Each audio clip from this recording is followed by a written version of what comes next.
This session is Amplifying Voices, Research on Black and African American Student Experiences in Academic Libraries.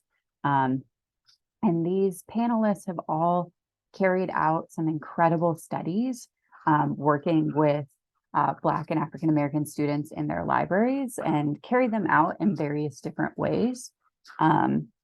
So our first set of panelists, we have two librarians joining us from Ohio State University.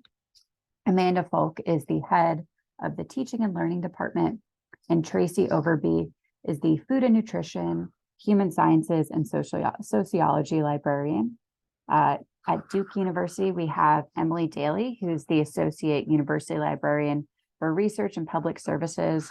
When she carried out the study that she'll talk about in this session, she was the head of assessment and user experience. And then we have John Moore joining us from UNC-Charlotte, where he's the user experience librarian.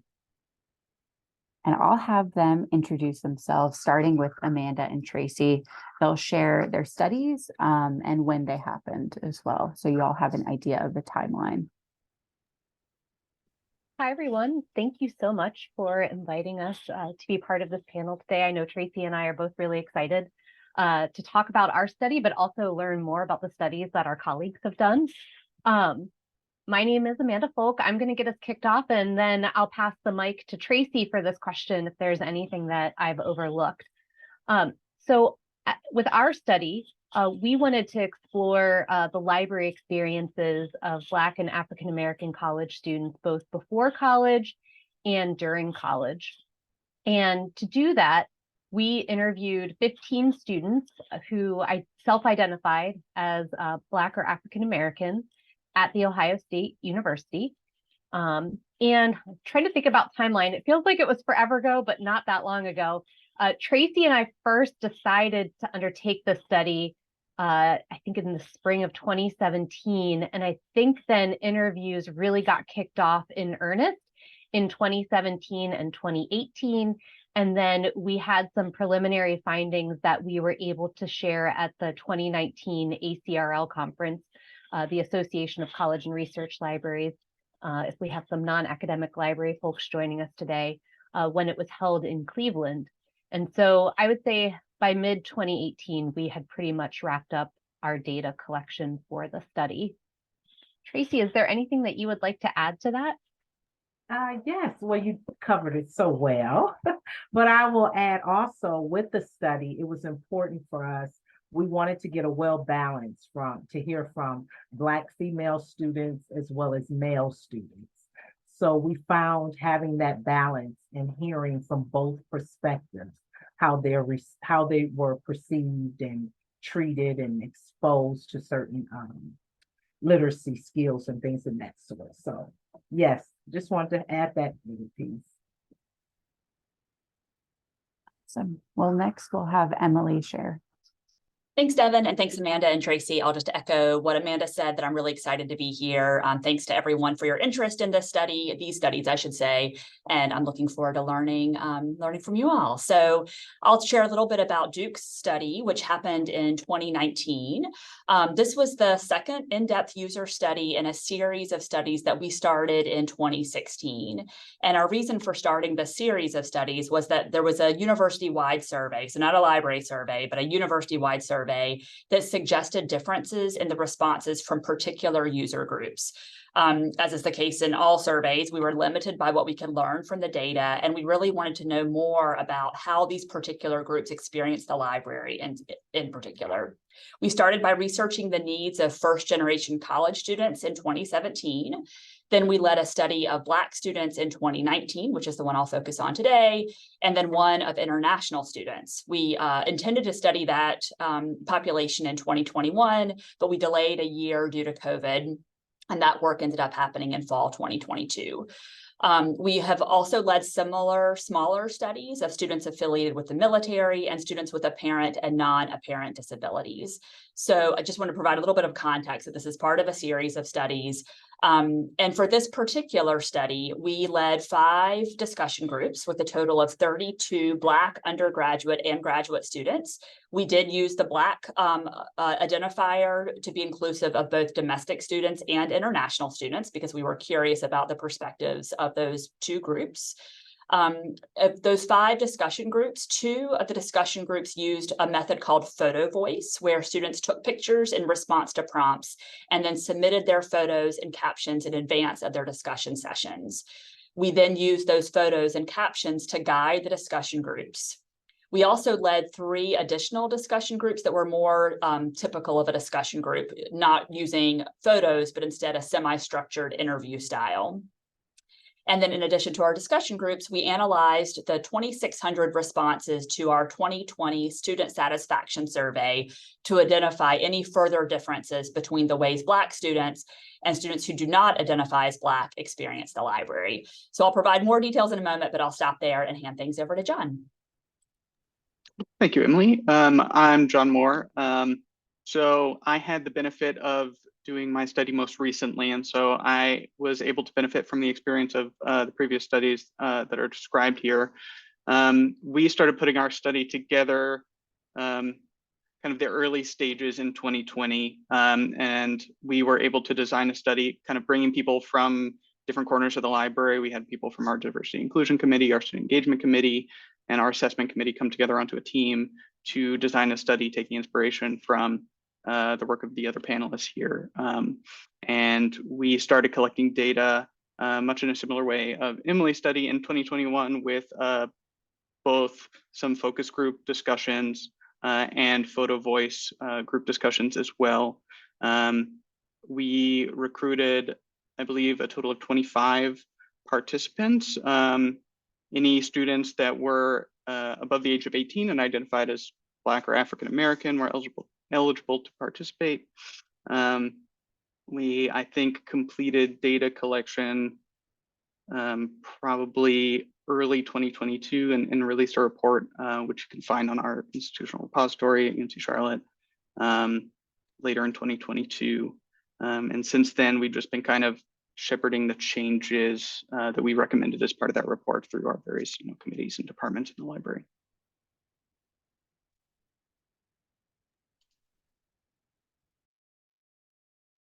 So our first question is, why did you decide to do this study?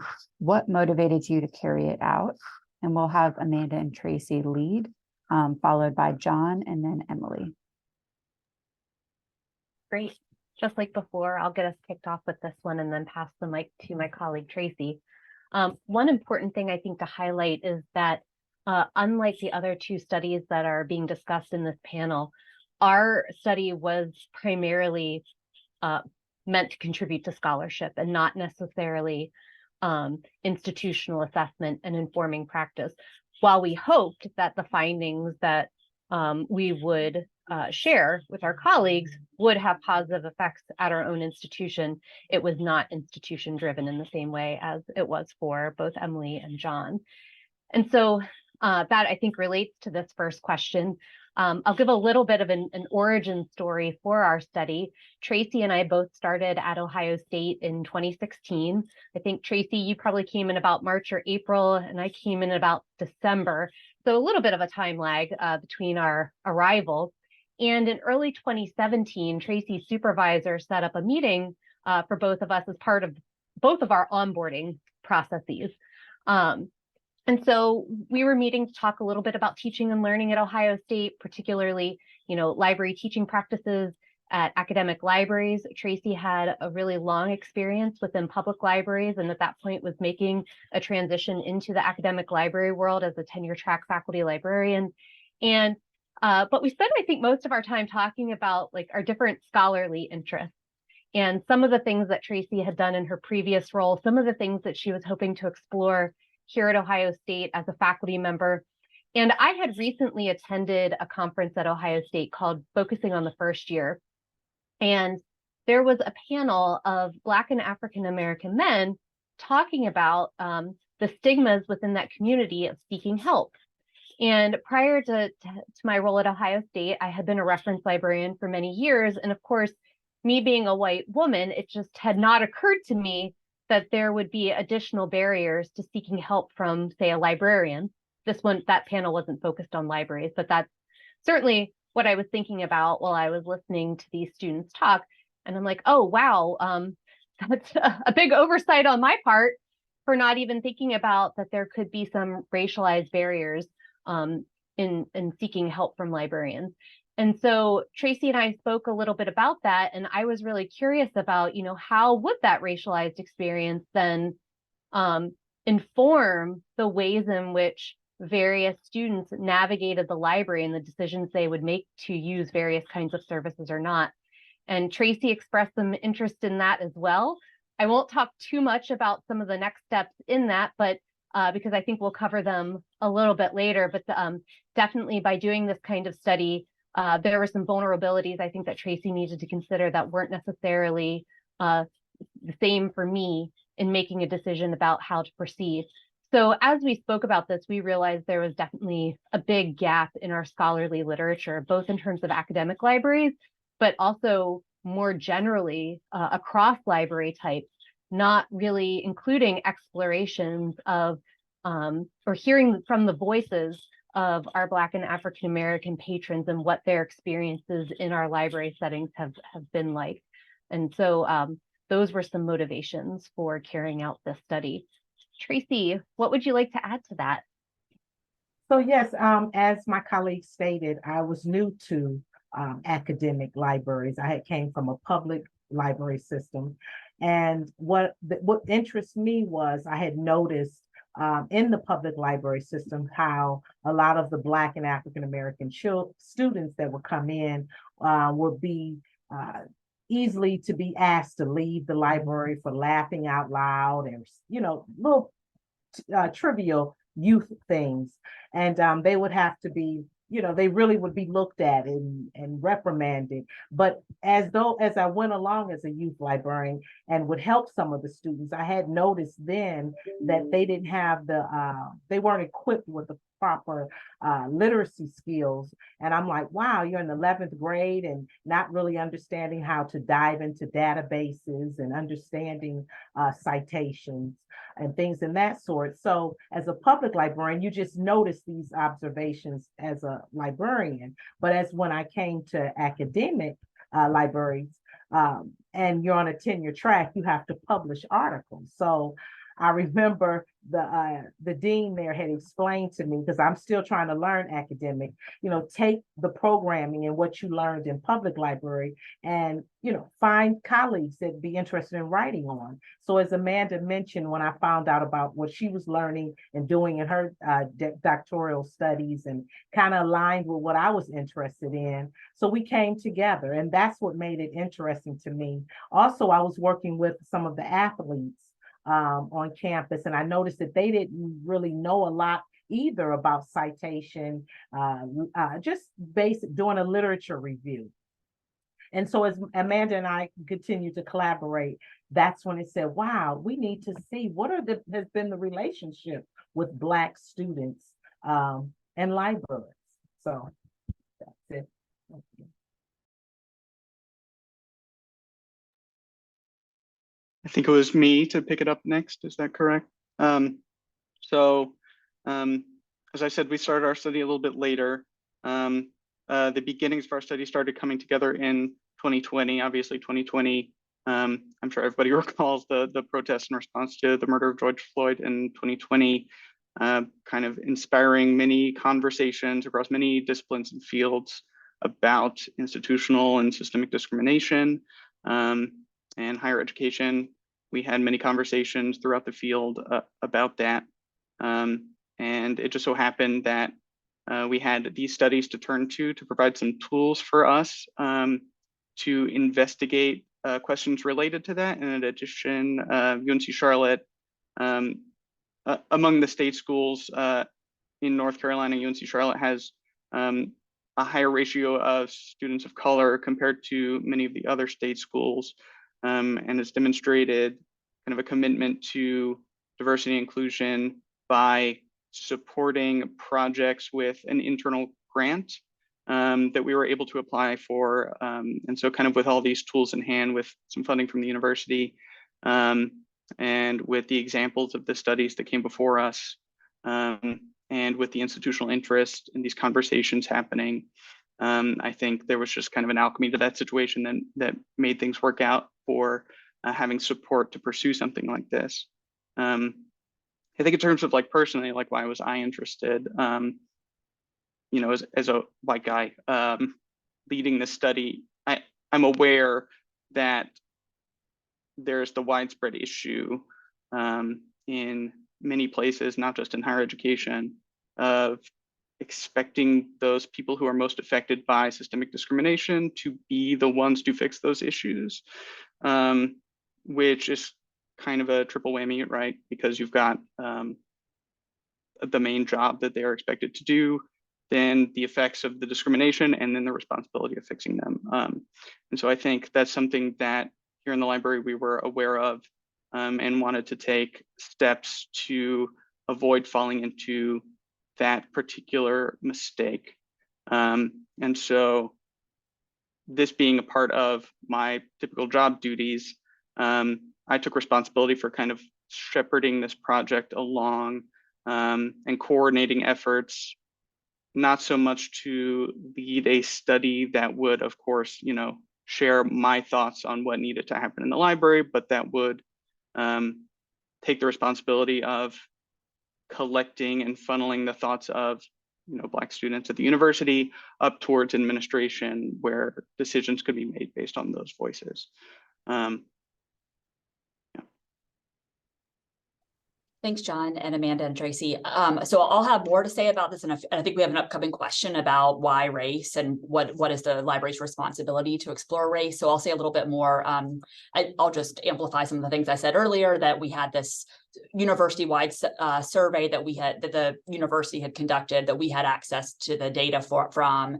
We saw discrepancies in the way user groups were answering particular questions. We noticed that Black students were using library spaces to a lesser degree than their non-white, non-Black peers. We noticed they were less likely to take advantage of library research consultations and services that the library provided, similar to what Tracey described. And so we really wanted to know more about what the reasons behind these discrepancies that you obviously can't get just by asking a survey question. So that was one really important aspect of how we selected the particular user groups that we would study. So first 1G or first generation college students, then Black students, then international students, because those were the user groups where the discrepancies seemed to be the most apparent in the survey data, at least. So we chose those three user groups from the start. We also had just at that time rolled out a new strategic plan for the library. And one of our guiding principles was diversity strengthens us. And so there was renewed commitment, resources, interest in really exploring the diverse needs and experiences of our users. And so this study really helped, the guiding principle really guided the work of this particular study. So I think I'll stop there because, again, I'll say a little bit more in a future question. All right, thank you all for starting us off so well.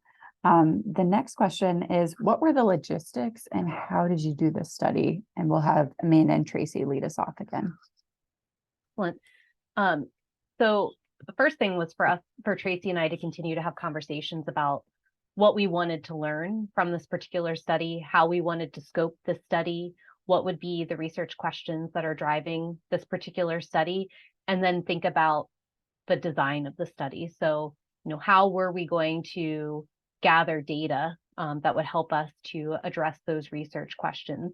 How were we going to recruit a pool of participants for this particular study, especially since we were both pretty new to Ohio State? And while on the one hand, you might think Ohio State's so large, we have 60,000 students, you know, that's a huge pool, but it's also really difficult to target communications to specific populations in a university this large. Communication is definitely difficult. So we need to think about what might also incentivize students to join the study and share their time and their experiences with us. We also needed to decide upon the interview protocol. So once we knew that interviews were the way that we wanted to go, because it would allow us to be in direct conversation with these students and also to amplify their own voices, using their voices to talk about their own experiences. We needed to decide what kinds of questions we were going to ask them in order to help address these research questions. And we had settled on an interview approach called phenomenological interviewing by Seidman. I had used this in my dissertation study, but it's really nice because the way that this is structured, he likes to do a 3-interview series.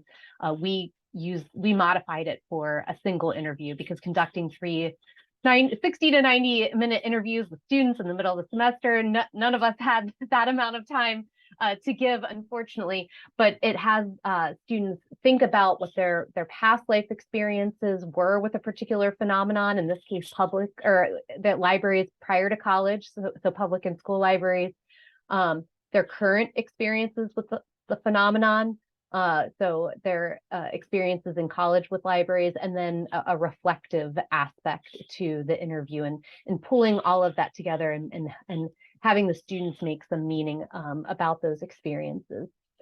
So once we had decided on some of those elements, it was time to put together an IRB protocol, an institutional research board protocol, because this was considered human subjects research. And so we needed to go through the ethical measures at our university to make sure that we were following appropriate protocols. We also needed to secure some funding. We decided that we were going to do, I think it was $15 gift cards. I think we did $15 Target gift cards. At that time, we were thinking, what would be a good hourly rate for a student so that this would be fair compensation for them. And at the time, it was really before we all began using tools like Zoom frequently. And so we thought, we need to have these interviews transcribed by a professional transcription service. Because again, we don't have the time to necessarily type out all of these interview transcripts. And so our university libraries does have research funding for faculty to support these kinds of studies. And so we were able to apply for those funds and then receive those funds to support this study. And then quickly thereafter, we used the channels that we had access to in order to begin recruiting students to participate in the study. And that did go pretty smoothly. So for example, Tracey and I had regularly been invited to provide a library overview to the Bell National Resource Center for African American Men at Ohio State. And so we used that as a recruitment mechanism, as well as colleagues who worked in that particular office. We have connections with other offices within the Office of Diversity and Inclusion that we shared this with.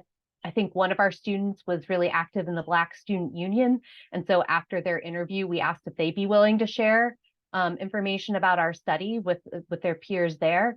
And so we had kind of a mixture of convenience sampling, where we were just using our resources to invite people to join us, as well as snowball sampling, encouraging students who had participated in our interviews to invite their friends or share information about the study with other people they thought might be interested in. So we did complete 15 interviews up to an hour in length each, had those interviews transcribed, and then Tracey and I embarked on data analysis.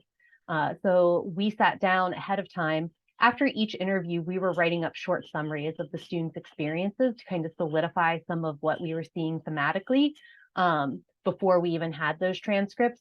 So, and we would be talking back and forth during this time period. So we had a sense of what some of those themes that we thought might emerge would be. So we developed a code book using our experiences in the interviews, as well as the research questions from the study. And we collaboratively coded several transcripts, and then we were applying the codes individually to some of the transcripts and using a tool called Deduce, which is an online qualitative analysis software, in order to track the codes and then be able to do some analyses on like code frequencies and co-occurrence and so forth.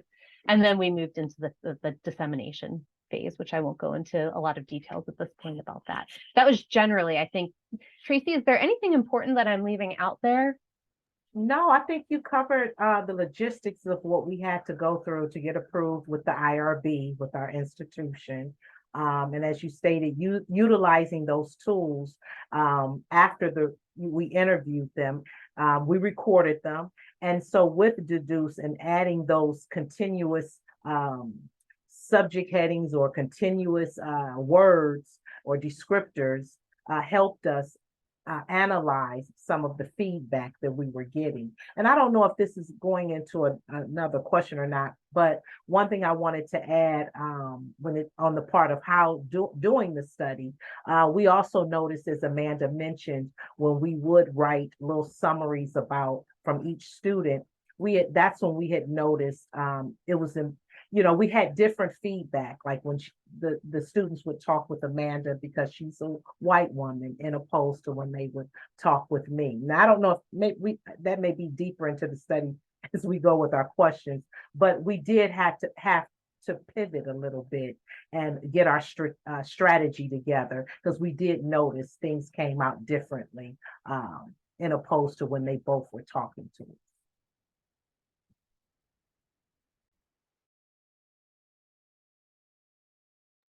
Would you like me to I go go next, next Evan? again? Oh, yeah.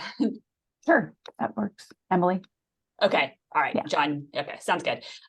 So overarching research question for our study was, how can Duke University and the Duke University libraries further support Black students? So we really come at our in-depth user studies from both the perspective of the library and the perspective of campus as a whole.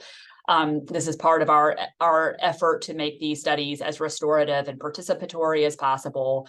As I said, we use the photo voice method, allowing the photos and the captions from the students really to guide the discussions.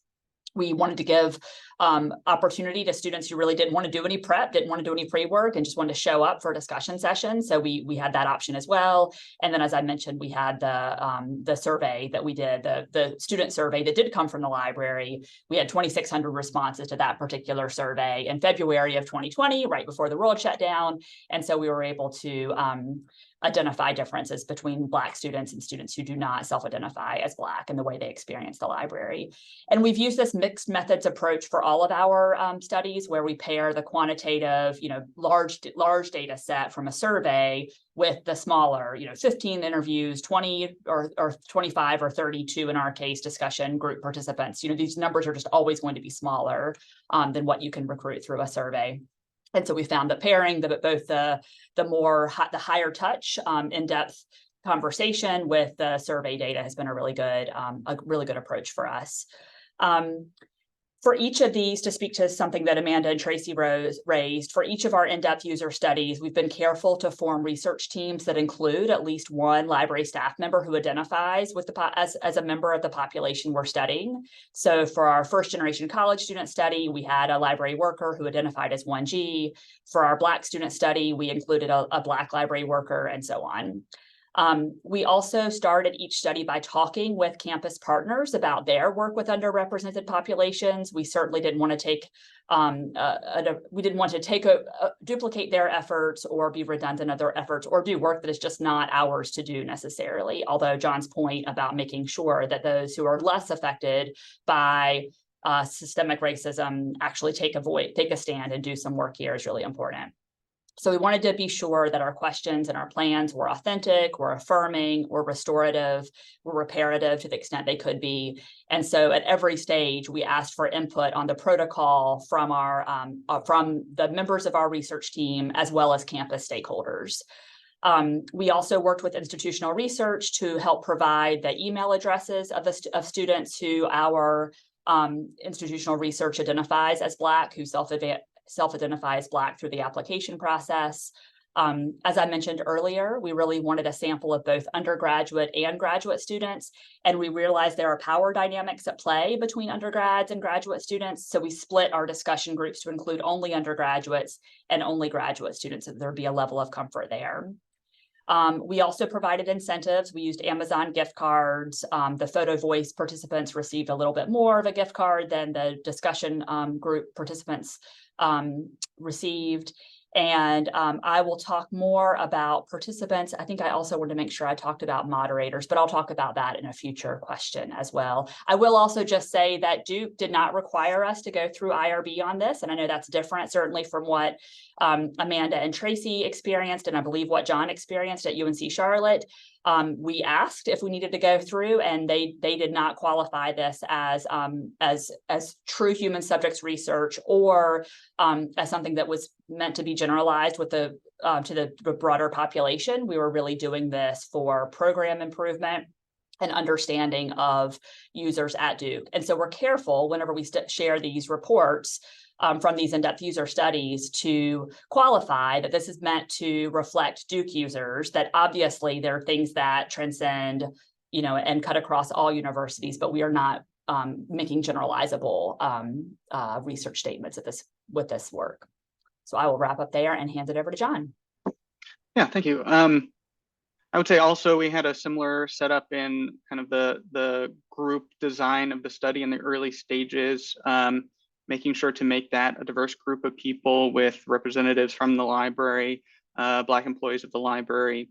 Our general, the thing that we were focused most centrally on as a group when designing the study was, to the greatest extent possible, putting the direction that the study went in terms of what students were talking about, what they chose to share, into the hands of the participants, and take that as much as possible out of our hands as the researchers. In other words, trying to minimize the amount that our pre-existing expectations or biases could influence that direction. Taking inspiration from the other studies, we as a group got together, first developed our research questions. We had a total of 11 research questions that you can see in our report. We, I think in general, wanted to, in contrast to Emily and Duke, wanted to focus more narrowly in our scope on just library experiences and not quite as much on the larger campus experiences and regional experiences, which is something I think, maybe we'll talk about it later, something I think we've reconsidered a bit as we've developed this template of a study for use in further studies. I will say we also experienced a great deal of problems with communication in terms of recruitment, not just in terms of recruiting participants, but also in recruiting research assistants. So likewise, part of the design of our study was to make sure that the people in the room asking questions and asking the follow-up questions, leading and facilitating, coordinating the discussions, were themselves Black students and were not, authority figures within the library that represented the potential of, we wouldn't want to make people feel like if they shared something that somebody within the power structure of the library didn't like, that there would be any kind of repercussions for that. So in recruiting research assistants, we had quite a lot of difficulty. We managed to get there in the end, and I'll talk later in a different question about some of the things that we changed going forward. But we did also have issues in recruiting participants. We originally started out trying to recruit participants using our typical methods of, signage within the library, communications going out from instruction librarians to classes, stuff like that. And we really got no response. And we turned, I think for the first time, to a system at the university that we have, which is called our Research Study Announcement System, which other people throughout the university doing studies for generalizable research use to recruit participants, which is not something that we had the need in the past to use before. We used to be able to contact students directly, and that recently had changed with university policy taking that ability for direct communication away and trying to make sure things went through like regular communications of like university newsletters and stuff like that. So we had to turn to this research study announcement system, and that it wasn't until then that we really had any kind of influx of participants that made the study possible. But we had plenty after that. We also use gift card incentives. Likewise, it was different between our focus group discussions and our photo voice discussions. We use the service giftogram which is an online gift card service where you can choose where the gift card applies between various places. And I think we did $15 for a participant that only did a focus group. And I think we did $25 for participants who did photo voice groups, and a participant could do both. So there were some that got both of those incentives. In terms of just the process of putting it together, we had to go through the IRB for approval. And in terms of data collection, we started with our focus groups. We allowed the responses that we received in the focus groups to inform what we collected in the photo voice section. That involved putting out some prompts for them to take photos in response to those prompts. I think we'll have time to maybe discuss more in depth about the methodology there, but in terms of a timeline, gave them the prompts that were informed by the focus group discussions. They took photos, we analyzed those photos, and then those photos became the topics of discussion in the photo voice discussions next. We went through a process of transcribing those discussions, both the focus groups and the photo voice discussions, and coding those. We used in vivo, that's what we have available to us here at the university.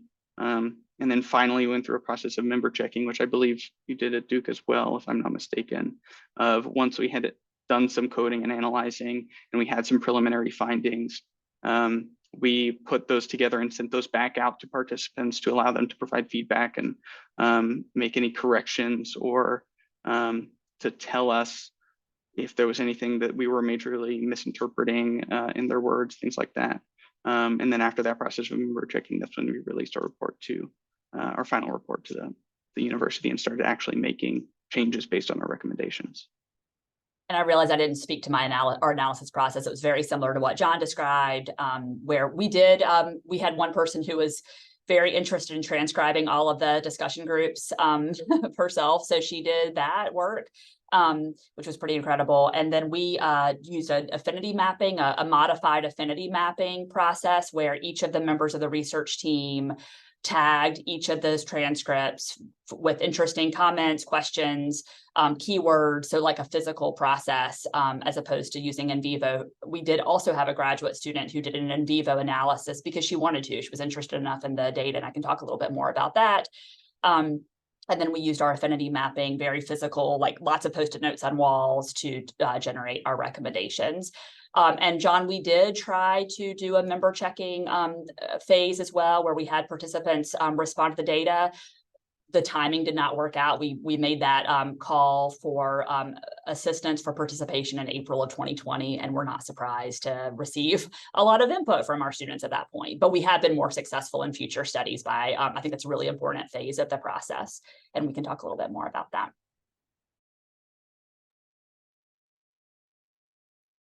Been taking notes of all the tools that y'all mentioned and some of that processes, because I feel like it's so helpful to hear what worked, what didn't, what are some new tools out there.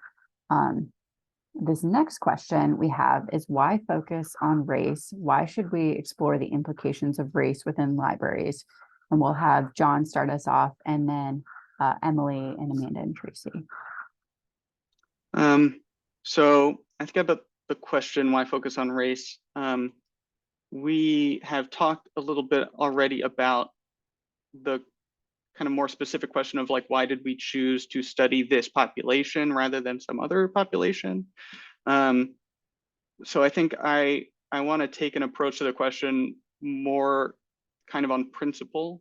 Why focus on race? Because that's something that you will hear people ask in kind of that especially why do you have to focus on race in that kind of accusatory way?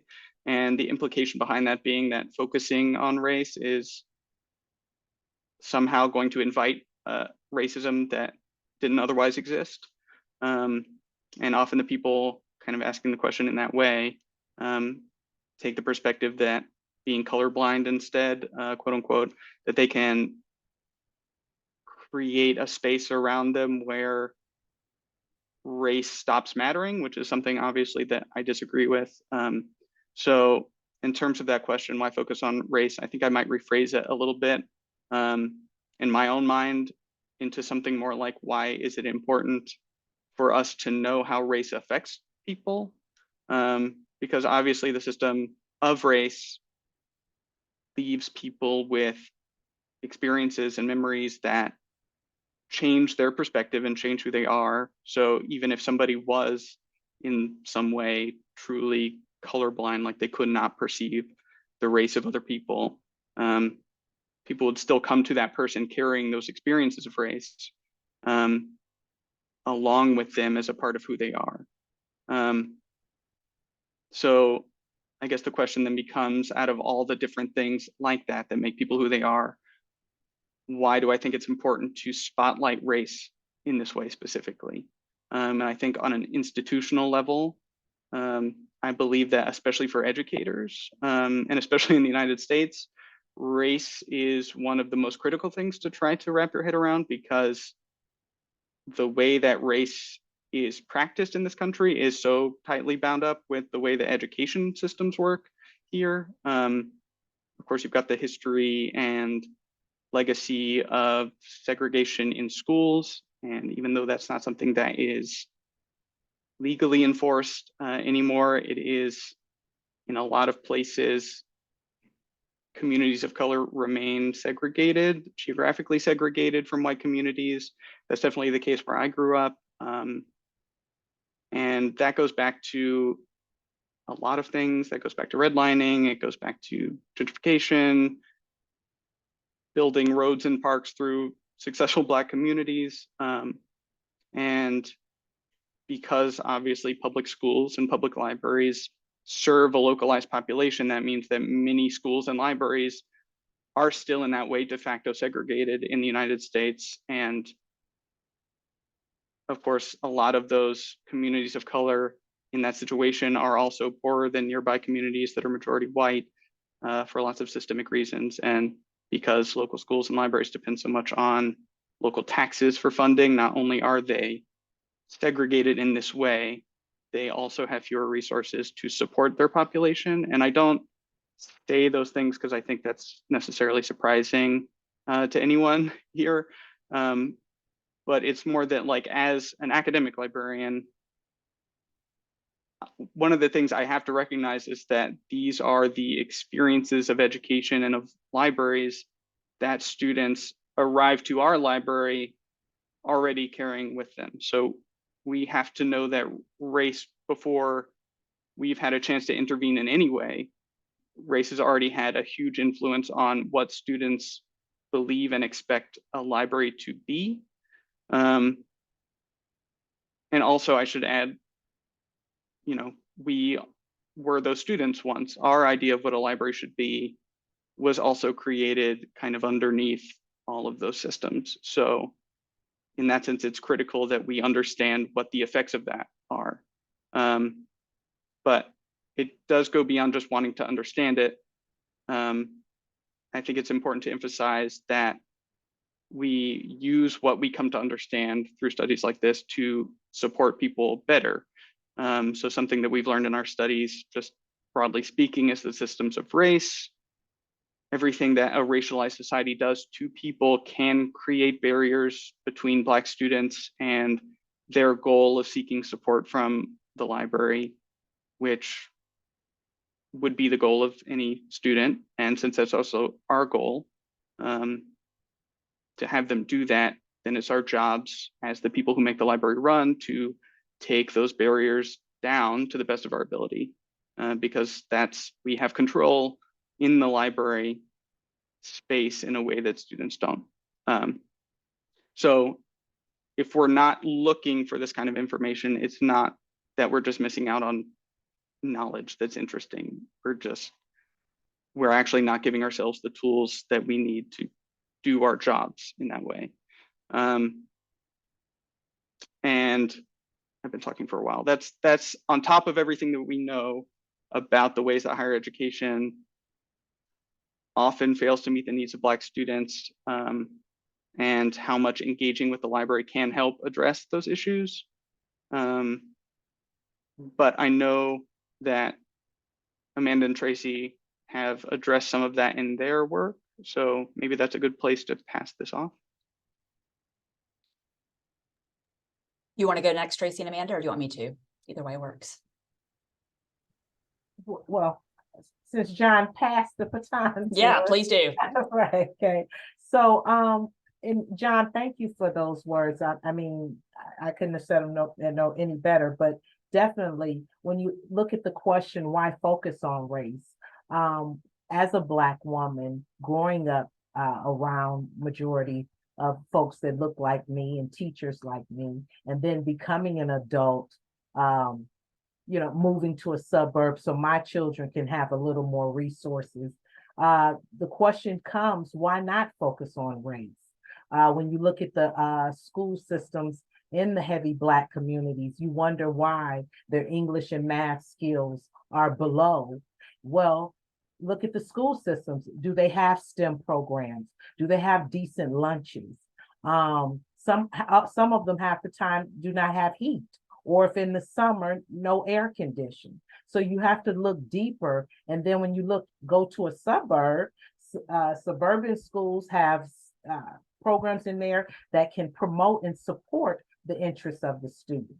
So I think this type of study, especially since libraries do somewhat advocate EDI and things in that sort, instead of talking about it, let's look at some data, some real data. Why is the gaps this far? Because Black students, they want to learn. They want a good life. They can master and fix anything. And if they had the resources, they could become those engineers and all of that. But therefore, you don't see that in the heavy Black community. So yeah, I think focusing on race is important, because a lot of times when you have some cops, police officers, when they get older, they have stereotypes. And so they're fearful of Blacks and want to shoot real quick. Even sometimes Blacks running away, they're getting shot in the back. So you have to look at race right now, because you have to see, hey, where is all these narratives coming from? That Blacks are dangerous and they're criminals, and that's just not true. So with this type of work that we're doing, all of us on this panel and the ones that's on here and wanting to learn about it, you can dive into it and find out why. Oh, they don't get the resources at these schools, in these buildings. So how will they know? Or, how can the rates of them graduating from PWI universities raise higher? Oh, well, they didn't get it when they were in K through 12. They got it later. And kudos to the students at these PWIs who did not get it. They have to, like 2.0, get on board how to do literature reviews, how to cite. So kudos to them, because I was one of them. I had to get on board real quick in undergrad and going to graduate school. So that's why we focus on race. And why should we explore and teach race? That's why, because so we can do our jobs well, and we can leave some impact and some impressions with these students, and possibly they may want to become librarians if we can help our staff and librarians in these buildings understand and be more accommodating and provide programming that can support these marginalized students. So. I'll add one brief aside. A related question that we often get is, oh, well, why didn't you look at both Black and white students and compare them? This isn't really a useful endeavor if you're not comparing students. And we push back really hard on that, as other scholars have, because that is setting up kind of a dominant and subordinate sort of situation in which we could be further marginalizing already marginalized student populations by identifying what we're considering a normative experience and what we're considering to be an abnormal experience. And so Tracey and I have also had to talk about, it's important for all of us to explore different kinds of student populations on their own and not always attempt to draw comparisons between what has traditionally been the normative student population. All very good points. I'll just speak to a couple of specifics, I guess, here at Duke. I'll provide a little context again. considering that this was part of a series of studies, we made the decision to start our series by exploring the experiences of first-generation college students, because at that time, there was a lot of interest in and support for this user group, both here at Duke and nationally. There was a lot of commentary in the Chronicle of Higher Ed, et cetera, about first-generation college students. We also chose to start that with that group because we knew it would be easier to get buy-in from our library leadership at the time, and the library leadership is different now than it was at the time. It was also really important to us that our first in-depth user study be very well received and well supported, because we wanted to do several of these. We knew if we were successful and we demonstrated impact with the first, we would be more likely to get buy-in for studying other user groups, including Black students. Given our political environment at Duke, which, as Tracey noted, was and still is a predominantly white institution, or a PWI, we really worried that if we started with a study of Black students, there would be resistance to shining a light on the issues that these Black students face. And again, we felt we'd be more successful if we started with something that was a little less politicized. This ended up being actually a really good move. We had a lot of support for the 1G study. We even had a library donor who wanted to support services and programming, and so made a gift in order for us to continue this work. And so then it was time for us to start our second study. We'd already identified Black students as a group that we felt was important to work with for all the reasons that John, Amanda, and Tracey described. And in addition to just identifying that from the start and wanting to work with these students, we also had a number of high-profile racist incidents at Duke that amplified the concerns and the need to work more closely with Black students. These were racially charged events ranging from a noose being hung on campus to racist graffiti to an incident between a high-level campus administrator that ended up leading to a week-long student occupation of Duke's main administrative building and a series of demands delivered to administrators by student groups. And of course, this doesn't even speak to any of the events going on outside of Duke's campus at that time. Again, this was 2018, 2019. So it was obvious to us that there was a clear need to learn more about the experience of Black students at Duke. And when we talked to our campus stakeholders, folks like the director of the Mary Lou Williams Center for Black Culture, we learned that they also wanted support for doing this. Again, we didn't want to step on toes. We didn't want to do work that was already being done by others, but there was real support for initiating a study within the library. We were also encouraged to learn that Black students, as well as students from other underrepresented user groups, felt safer and more included in the library than they did on campus as a whole. This was a question we asked in our student survey from the libraries. And so we felt that a study of Black students led by the library had the potential to be more participatory and perhaps more successful than a study led elsewhere. And I'll stop there. I know we need to move on to the next question. All right, our next question is, what is the role of the participant in this type of study? What about the facilitator? What strategies did you employ for making your research participatory?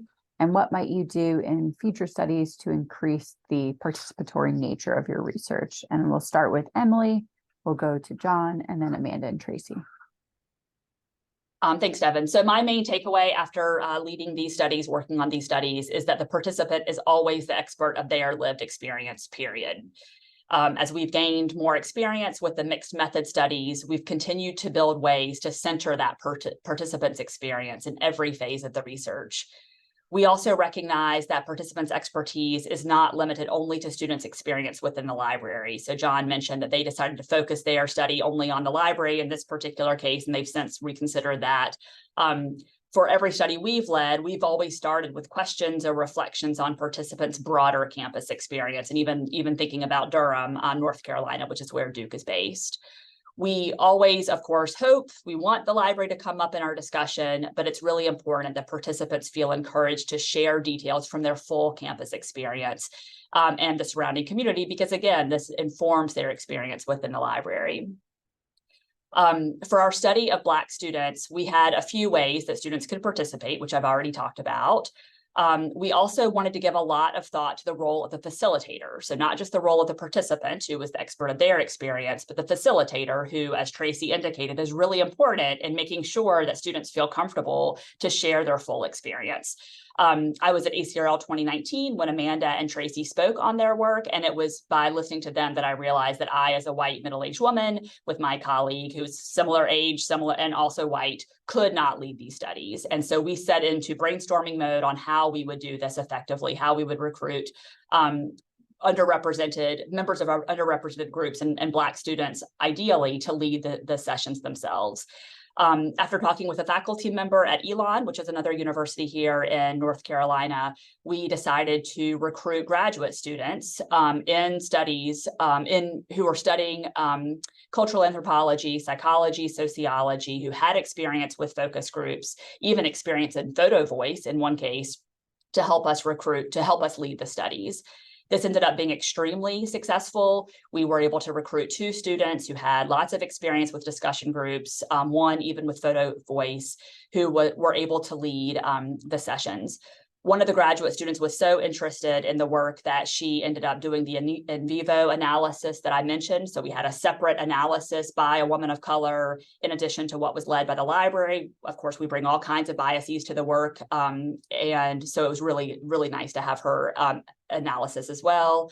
Additionally, we had a departmental graduate, a student assistant at the time, who was also a woman of color, and she was the note taker for our sessions. So we did record and transcribe them, but we had a note taker who's a woman of color, and then 2 facilitators to help lead the really peer sessions, because as graduate students, they have the shared experience of being students and also students of color at a PWI. We paid all 3 graduate students for their involvement, including the time spent analyzing data following the study. And in terms of ways to increase the participatory nature of research, which is the second part of this question, since the Black student study, we have actively pursued ways to include members of the population we are studying at every stage of our research, from developing the questions, to piloting surveys, to recruiting participants.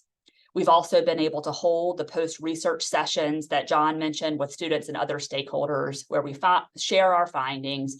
We ask them to reflect on the findings and help co-create recommendations to address what it is that we've learned in our research.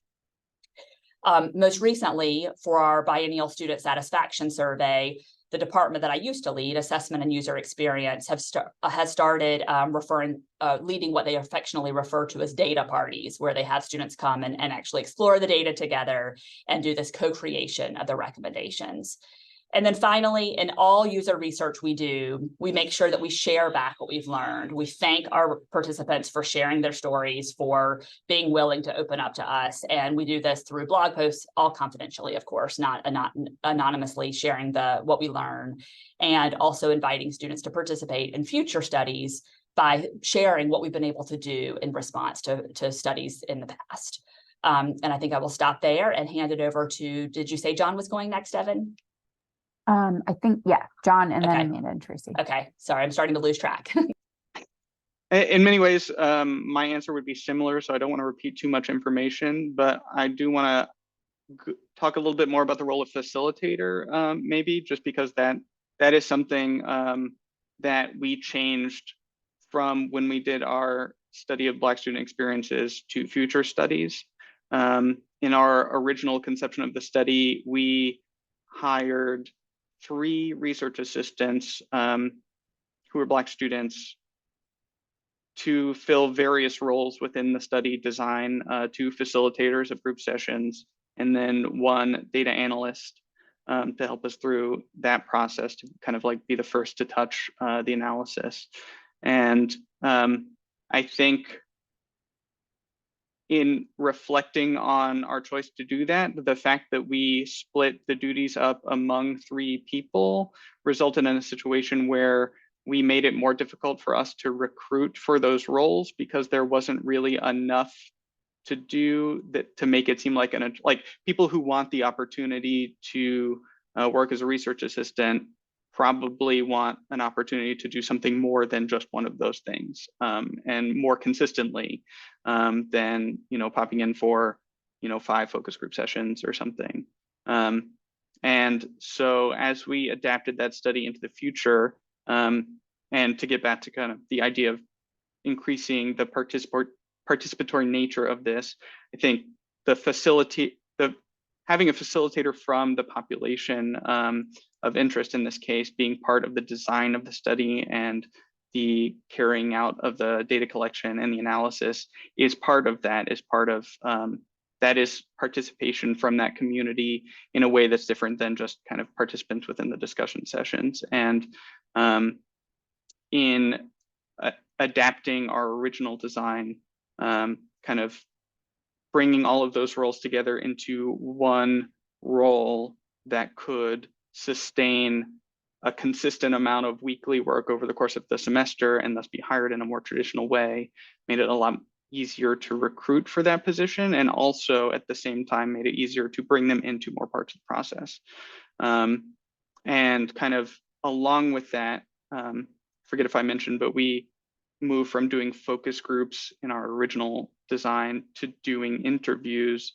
And maybe I'll talk a little bit about that later too, but I think that that change allowed for a more participatory structure in that when we first did the focus groups,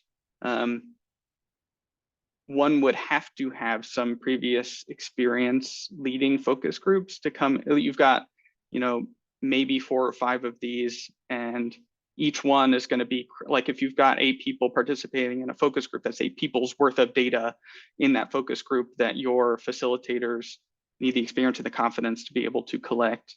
Moving forward into an interview system and later versions of the study, in the last one we did 19 interviews, and it was a process. Our research assistant that we hired didn't necessarily have experience doing interviews in that way and could build that experience with feedback from me and the design team over the course of those 19 interviews. And each of those interviews was kind of lower stakes, and then it was one person's worth of data and not 8. And that allowed it to be more participatory from that research assistant perspective. So that's what I would add just to Emily's answer.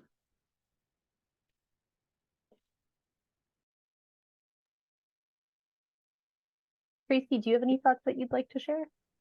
Yeah, so what I had noticed with the participant and with the facilitator of Amanda and I, we are, by us allowing them to record how they felt, and I think the benefit was because I had just came from public libraries and had many interactions with Black and African students in libraries. It was easier because I was able to kind of formulate the questions. Like I would ask them, had they been invited to certain programs and things and that sort that went on in the library. And some of them did not know anything about programs that had went on in the library. And so only reason why I had posed a question like that is because I would have to let the public know, the patrons know that we're having this program or that program. So some of the feedback from the participants were realistic because I had just left that scene. And since we were looking at students' experience with libraries before college and once they had gotten to OSU, I was able to it was like we had a lot in common to talk about the public library sector and things in that sort. I think that was also a strategy that we used, being able to connect, because we also talked about while they're here at the OSU, riding the bus. We had made a little joke with Amanda. She was real shocked about it, but we had said when we're on the bus, and OSU has some comfortable, lovely buses to take us from the parking lot to campus. And we would say, me and the students and I, that, have you ever noticed you're in the seat alone and it'll be other white students standing, but they will not sit with us. And so, we had joked about that, and they even joked how when they would be at tables in the library and it's full and no one would join their table, not unless it was like they just had to, the last table. So I think that's what also helped our studies. We had a lot in common, and that's what made the interview more relaxing. So when we went back and Amanda and I reviewed the recordings, we noticed that.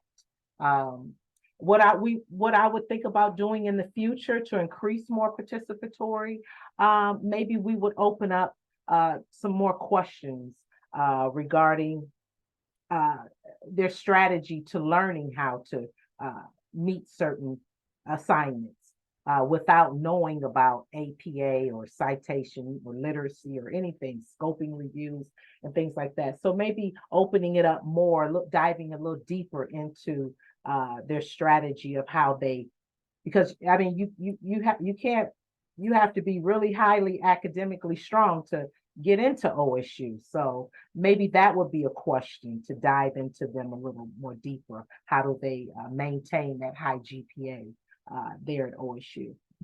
So anything I might have left out, Amanda? I don't think so. You had already mentioned earlier too about the decision we made that I would take a step back from the interviewing role and you would be our primary interviewer, facilitator for these interviews, just because it seemed like we were going to get, students might feel more safe to share vulnerable experiences that they had in the libraries than they might have felt if they were just with me in the room or with the two of us in a room.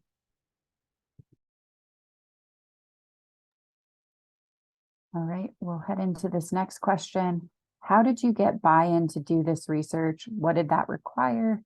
What risks do you take with pursuing this kind of work? And we'll start with Amanda and Tracey, and then go to Emily and John. Yes. So how did we get the buy-in? Well, as Amanda did state, during this time, 2017, 2018, that's when Say Their Names was becoming very popular. You saw a lot of recordings of the killings and shootings of Black and African-American young people and older people from ages 15 to 60, in their 60s, and things of that sort.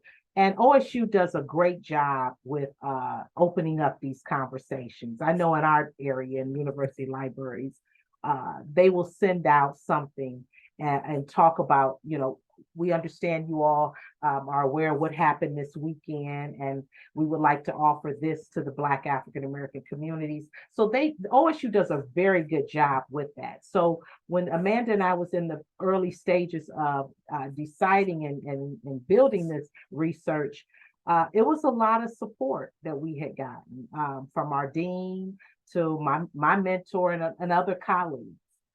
So it wasn't hard to get buy-in, and that's what sometimes timing is everything, as John stated with his study during the George Floyd. So it was like needed to dive into this type of study. So the buy-in was not hard at all.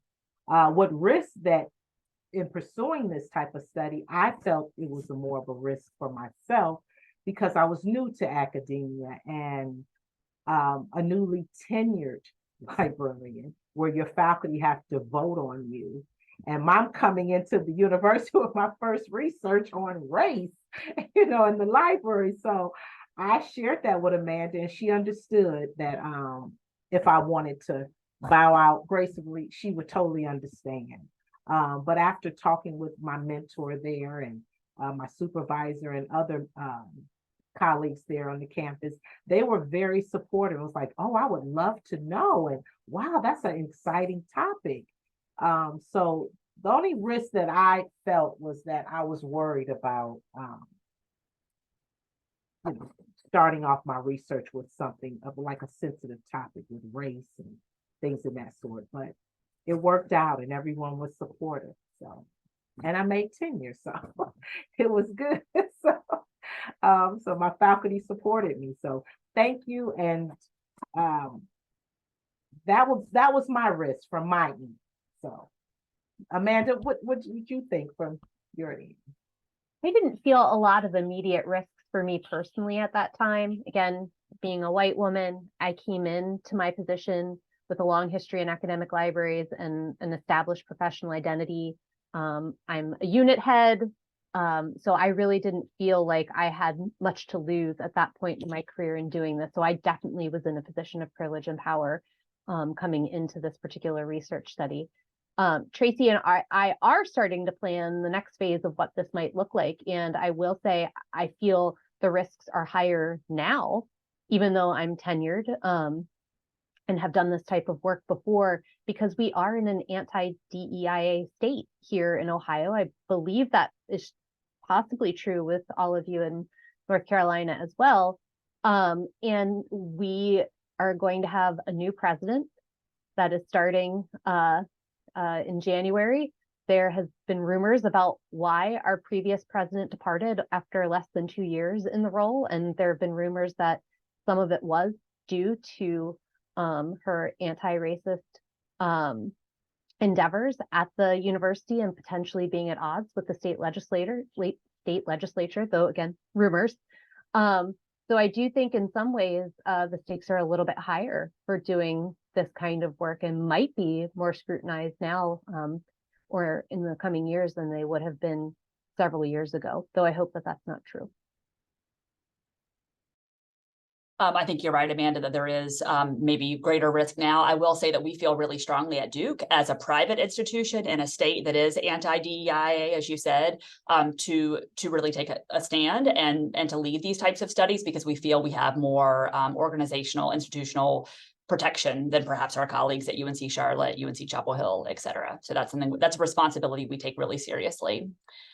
In terms of this question and buy-in, we had good buy-in as a result of our 1G study. As I said, the donor attention, the attention from other campuses really helped pave the way for this particular study.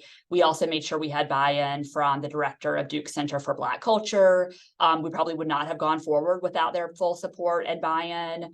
As others have stated, there certainly were, risks associated with this study.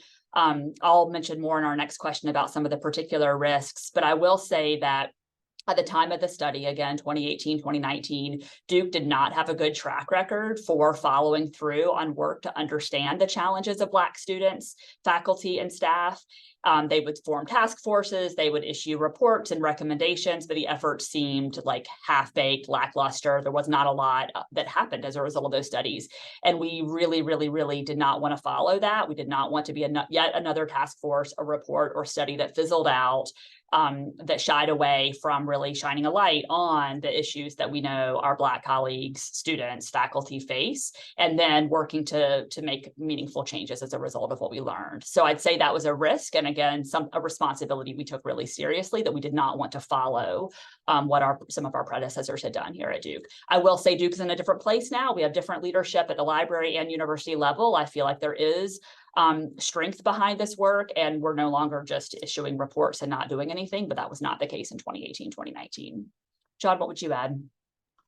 I would add, I think your assessment, all of your assessments have been right in terms of, I agree. I think to start, if I were to be starting this study now, I don't know if I would get the buy-in for it. The playing field has changed so much, especially being a state school here in North Carolina. Recently there has been a round in the school of taking the word diversity out of programs and job titles that previously had it in there, just avoiding saying that word and intimating that you're too close to DEI as a practice within the job. Yes. So we just happened to be very lucky that at the time we began this study, there was all this kind of pre-existing, but I did not have to do all that much work to get buy-in for the study when we did it. Like I said, we had funding from the university. We had people from within the library that wanted to participate. I think in the question of buy-in, it's more visible now in terms of maintaining buy-in. And Emily, you're mentioning the idea of something fizzling out after the reports. I think it has been more difficult for us to get buy-in and making the changes based on our recommendations than, of course, it was to generate those recommendations in the first place. And we're in a situation where the people who have, like the team that put together and ran this study, are now kind of put in the position of responsibility for overseeing the changes being made for that study and sort of like pushing that along, which of course takes us away from work that we could be doing on more studies. It would be, I think, nice to see something like this be taken and then championed and pushed forward through the rest of the library, you know, as its own independent initiative and not just kind of the tail end of the study, if that makes sense. And I'm not super confident that things are trending in the right direction for that currently.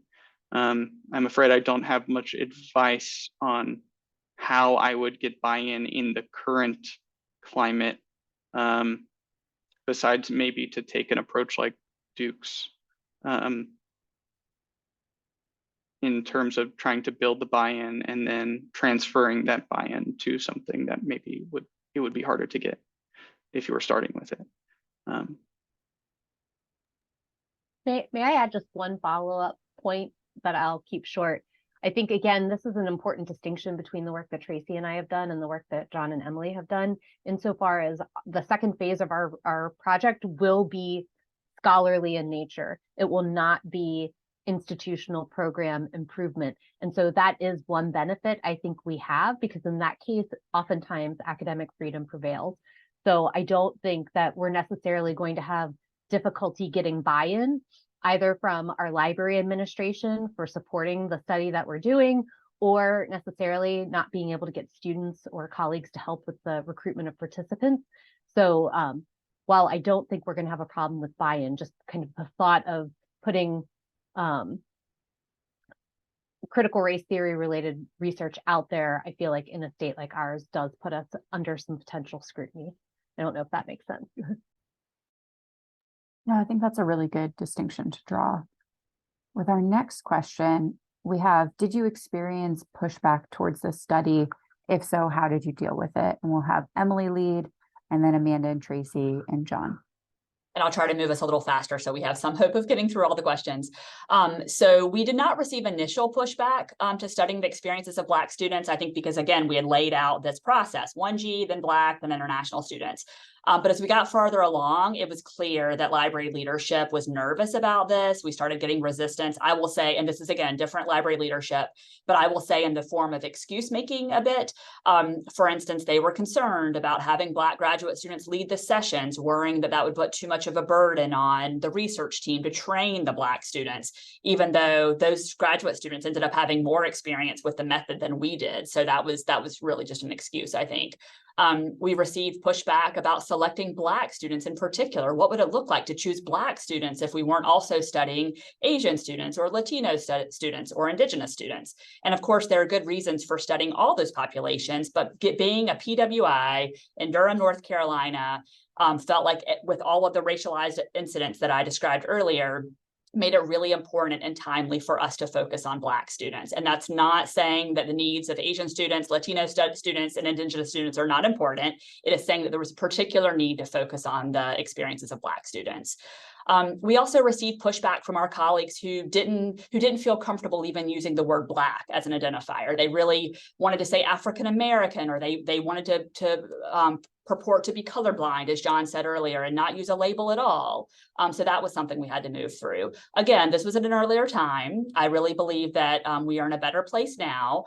But there was a certain degree of white privilege and white fragility at that point that was not recognized to the extent it is now, that we had to deal with 100%.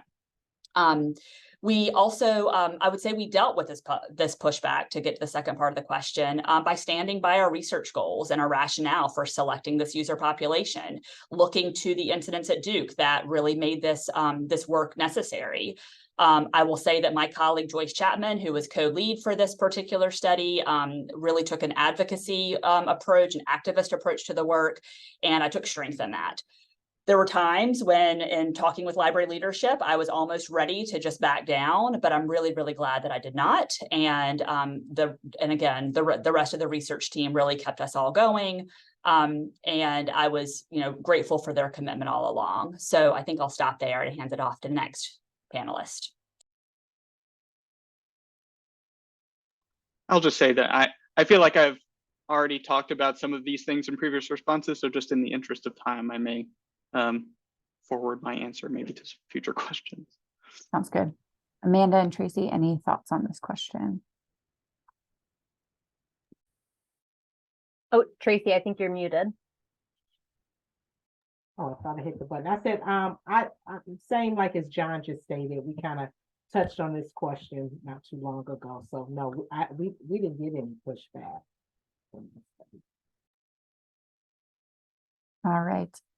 We're going to jump into this next question, which was, what was the impact of this study?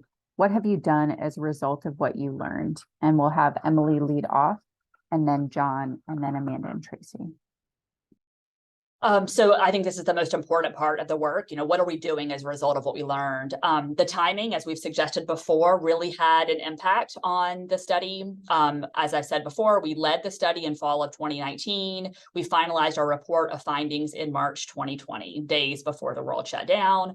We distributed the report to our library colleagues and other campus stakeholders, the library assessment community. And as you might imagine, in March 2020, we heard nothing. I was disappointed. I was sad.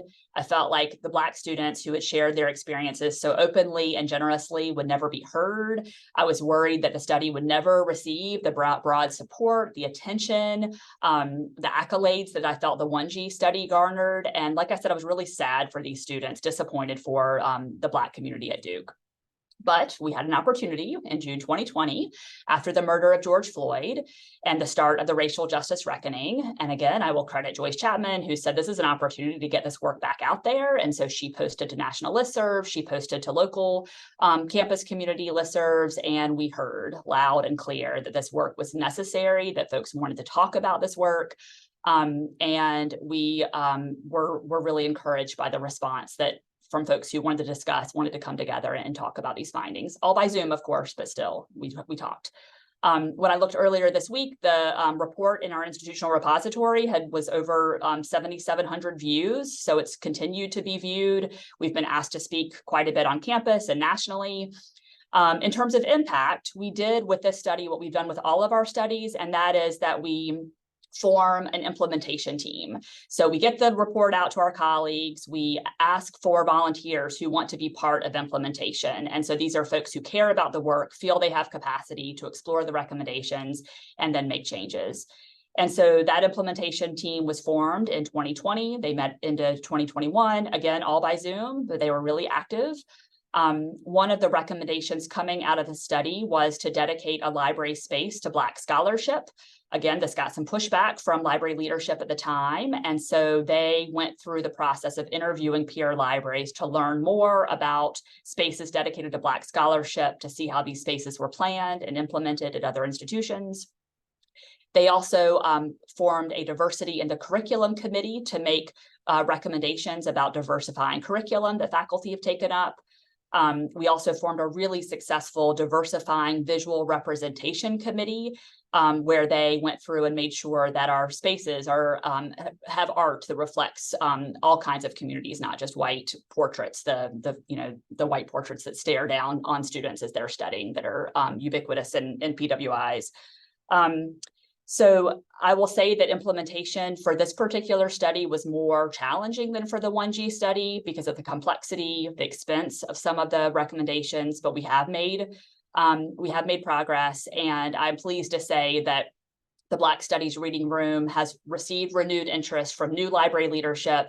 It's part of our new draft strategic plan, and we are making some progress on these recommendations. And I'm looking at the time, and I will stop there and hand it off to John. And I will just say quickly, as I mentioned before, we were just in the right time to have a lot of the wind was in our sails when we began the study, and the wind has left our sails it's been timed that the wind has left our sails in the implementation phase.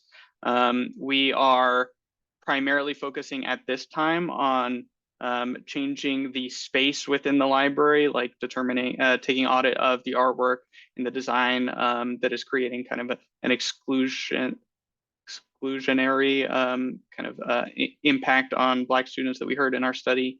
Some of the other things we heard involved recommendations changes to the collection.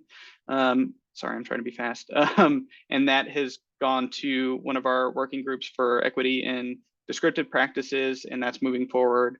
I would like to say more has been done so far, but that is something that we're working on. And I would say in terms of impact of this study, it has changed how we plan to roll out recommendations for future studies, having seen how this works. So maybe later I'll report back on the success of those initiatives.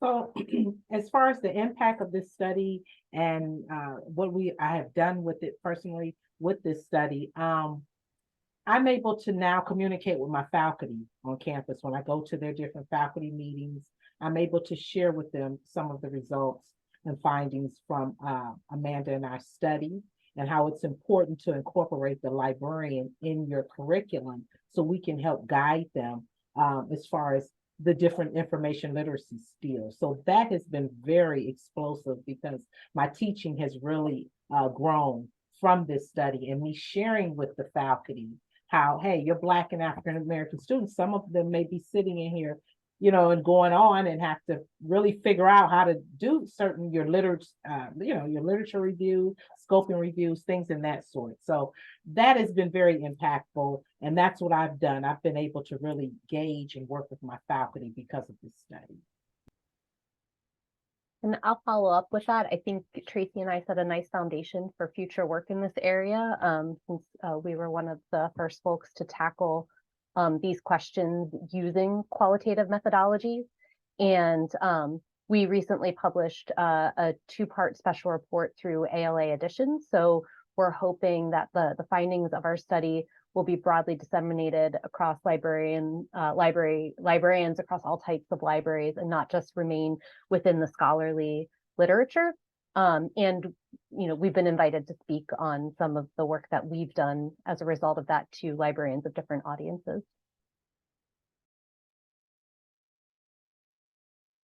We are very close to time. So what I will do is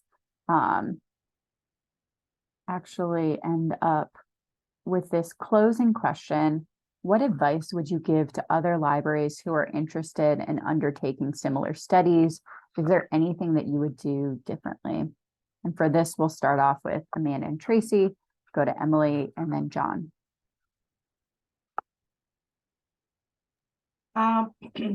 The advice that I would give to other libraries who are interested in taking on this similar study is, work with people that is open-minded. I know a lot of times we bring our stereotypes and our different point of views to our work, but it's important to work with people that have a little more flexibility in their thinking and in their consciousness, because these are sensitive issues. And if you really are about doing this type of work and you're really trying to find out how can you better serve these students, and how can we diversify the profession, I would say work with, also have some people of color, African Americans on your team, and just some more open-minded librarians, and take it to the next level. What we've done here, figure out what we've missing. Those that is out there in the public library, think about it and take it on, because I know public libraries, you don't have to publish. Anything we would do differently, maybe get more students next time, because it was a lot of data with the 15 that we interviewed. So that's what I would like to do, something different, interview a little more students and get a different point of view, different levels of the education, graduate, doctoral students, things in that sort. I'll defer to my other colleagues because I've written about this, so folks can find it. I would add quickly, maybe in addition to taking it to the next level, also conversely, don't be afraid to start small if that is the case in your library, that that's how it needs to be done in order to get started. Don't necessarily have to do some big multi-part, multi-method study in order to start collecting information like this. And in fact, getting some information in something smaller, just doing some interviews or just doing a survey, can perhaps help justify something more detailed down the road as well. And it's better to have something than nothing. Absolutely. I think that's great advice, John. I would also just say employ backward design to the extent that you can. Think about what you really want to get out of the study and what you hope to do as a result, and then work backward from there. Base your methodology. We sometimes get so focused on the methodology that we forget about the goals and why we're doing this. And so really base your methodology on the goals and the questions that you're trying to answer. Consider interviews. I think interview really can be a more effective method, but there are trade-offs there. So consider your all the constraints of your particular study and make sure you choose the method that makes the most sense. And then be sure you plan for what you're going to do after the fact. Make sure that the folks who are going to analyze the data have the capacity to do that, not years after you do your study, but as close to your study as you can so that you can get the information out. And then to the extent possible, think about who will implement the recommendations and work together to get buy-in from the start so that your colleagues know you're not just doing a study and putting a report in your institutional repository, but that you actually plan to do something with what you learn.